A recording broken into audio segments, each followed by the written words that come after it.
Bus passenger in Clarendon crash succumbed to injuries. Hi again and welcome. This is Links 007 TV News Report, and we'll be right back with the full details to come. Welcome to Links 007 TV News Report, providing you with the best in local and international news updates. This is a place where you can get the most reliable and informative news information.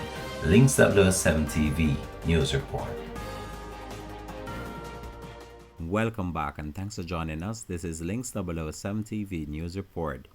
The lone passenger aboard the Toyota Coaster bus involved in a crash along the Bustamante Highway in Four Parts, Clarendon on Monday morning has succumbed to his injuries.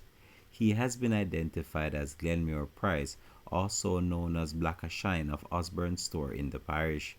The bus driver, 57-year-old James Davis, also known as Prento, succumbed to injuries on the spot. The men were reportedly traveling from Osborne Store towards Maypen when the bus slammed into a truck. The truck driver and his passenger remain in hospital. To date, the parish of Clarendon has recorded 23 road fatalities compared to 22 for the corresponding period last year.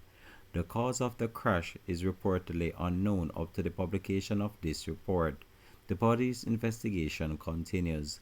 This has been Links 007 TV News Report. Thanks for watching.